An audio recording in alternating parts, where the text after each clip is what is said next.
Welcome my dear friends. So today's I am going to discuss most repeated topic जो कि 100% important है UGC NET JRF और SET examination. Also अगर आप PhD examination दे रहे हो तो उसके लिए भी इम्पॉर्टेंट है। तो फर्स्ट ऑफ ऑल ये जो टॉपिक है मोस्ट रिपीटेड है क्योंकि बहुत बार इससे क्वेश्चन पूछा जा चुका है और आगे भी आने की संभावना है।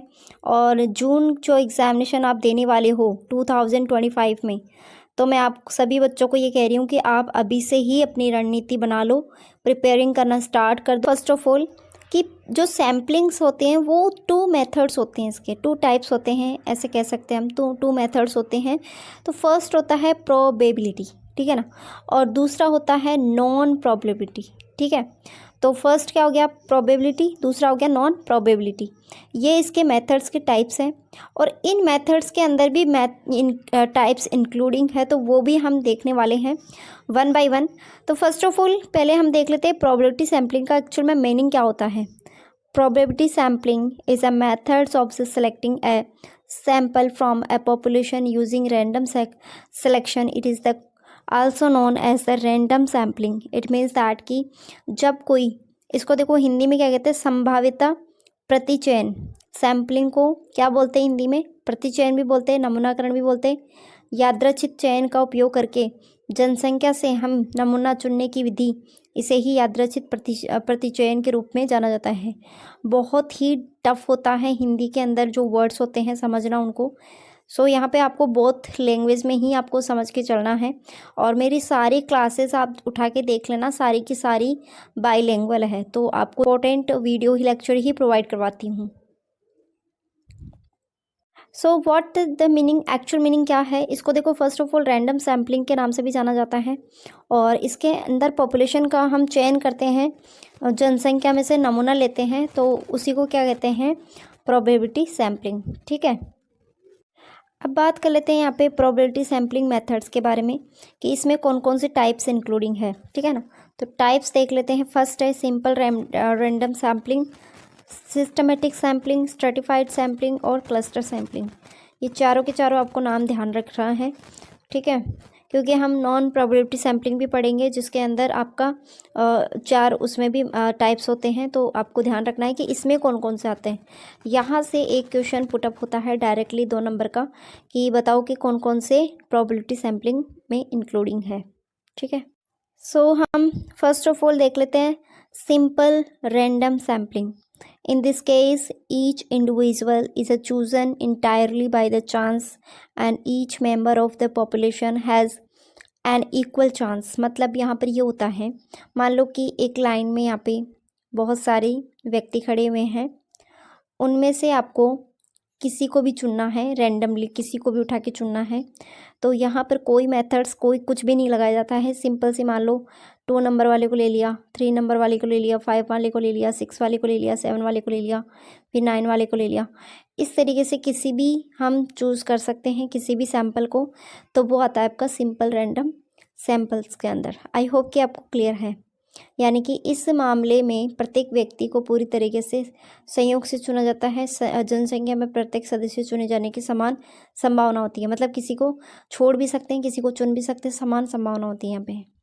अब देखो यहाँ पर दैट इंडिविजुअल, यहाँ पे बोला गया individual are selected by the regular intervals from this sampling frame. यानी कि एक कुछ अंतराल, यानी कि इंटरवल का मतलब होता है अंतराल, नमूना फ्रेम से नियमित अंतराल पर व्यक्तियों का चयन किया जाता है।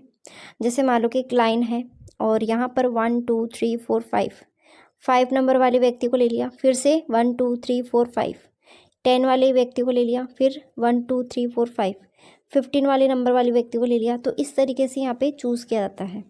यानी कि एक सिस्टम अपनाते हैं यहाँ पे, एक तरीके से सिस्टम तरीका अपनाते हैं, विधि अपनाते हैं, मेथड्स अपनाते हैं, ठीक है। आई होप कि आपको क्लियर है। नेक्स्ट यहाँ पे बोला गया है स्ट्रेटिफाइड सैम्पलिंग। अब देखो यहाँ पे क्या है, it is a sampling methods that divides the population into the sub groups. यानी कि इसमें ग्रुप्स बनाए दिए जाते हैं और उन ग्रुप्स में से फिर यहाँ पे चूज़ करना पड़ता है, ठीक है। मान लो कि ये पॉपुलेशन है, इनमें से चूज़ करना है आपको। इस तरीके से यहाँ पे इसको स्ट्रेटा के नाम से भी जाना जाता है। Strata that is a stratified.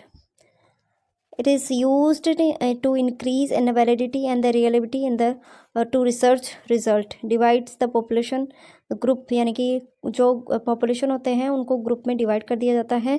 Then after based on the characteristics like age, income and education, ensure that each member of population is exactly one group. Select random sampling from the each groups, यानी कि यहाँ पर जो each groups होता है उसमें से हम सैम्पल्स का रैंडमली सैम्पल को हम चुनते हैं या फिर सेलेक्ट करते हैं. अब बात कर लेते हैं हम क्लस्टर, जो कि बहुत ही ज़्यादा इम्पोर्टेंट है. क्लस्टर का जो हिंदी मीनिंग होता है वो होता है झुंड, ठीक है ना. किसी झुंड में से चुनते हैं. तो यहाँ पे देखो आप, in a cluster sampling sub group of the population are the used a sampling unit rather than the individual and the population divided into the sub groups known as the cluster. मतलब इसमें भी हम क्या करते हैं, अलग अलग झुंड में या अलग अलग ग्रुप में व्यक्तियों को डिवाइड कर देते हैं. फिर उसके हिसाब से यहाँ पे क्या करते हैं, हम जो है वो सिलेक्ट करते हैं. आप देख सकते हो यहाँ पे डायग्राम, और इन डायग्राम में देखो डिवाइड कर लिया है अलग अलग व्यक्तियों को, और यहाँ से हम सैम्पलिंग लेंगे. This is the cluster sampling. So यहाँ पर अलग अलग व्यक्तियों को चूज़ कर रहे हैं हम, तो इसी को ही कहते हैं क्लस्टर सैम्पलिंग. यहाँ पर हम कह सकते हैं कि क्लस्टर का मतलब होता है कि इसमें से एक ले लिया, इसमें से दो ले लिया, इसमें से एक ले लिया, इस तरीके से पिक करना. This is the cluster sampling methods. I hope कि आपको चारों के चारों अच्छे से क्लियर होंगे. सो नेक्स्ट इसका जो सेकंड टाइप है वो हम देखने वाले हैं नॉन प्रोबेबिलिटी मेथड. और इसका मतलब क्या होता है, इसका जस्ट अपोजिट मीनिंग होता है प्रोबेबिलिटी के.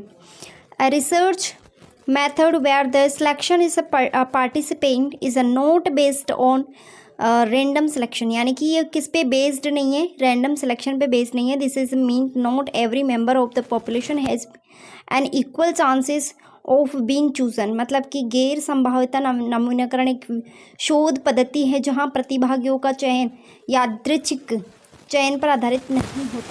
नॉन प्रोबेबिलिटी सैम्पलिंग का ये फर्स्ट टाइप है. This is the quota sampling.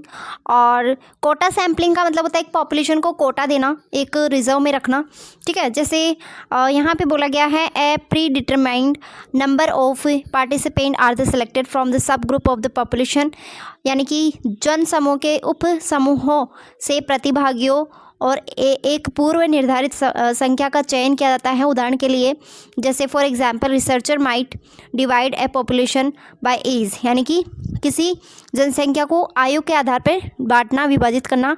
ये सब क्या है, कोटा विभाजित किया जाता है, ठीक है ना. सबको कोटा दिया जाता है अकॉर्डिंग टू सैम्पलिंग, ठीक है ना. तो this is the first type. यहाँ पे जो इसका टाइप सेकंड है वो है स्नोबॉल सैम्पलिंग. स्नोबॉल सैम्पलिंग में होता क्या है, इसको जो है इसको और भी नामों से जाना जाता है, जैसे चेन सैम्पलिंग हो गया, चेन रेफरल सैम्पलिंग हो गया, रेफरल सैम्पलिंग हो गया. ये आपके लिए कुछ न्यू वर्ड्स हैं जो मैं आपके लिए लेके आई हूँ. This is the very very important. और यहाँ पर हम उनका सिलेक्शन करते हैं जिनको हम पहले से ही यहाँ पे जानते हैं और परिचित है. और existing study participant the recruit future participant from their acquaintance, यानी कि हम मौजूद अध्ययन प्रतिभागी अपने परिचित प्रतिभागियों को भर्ती करते हैं या फिर उनका चयन करते हैं. This is the snowball sampling method.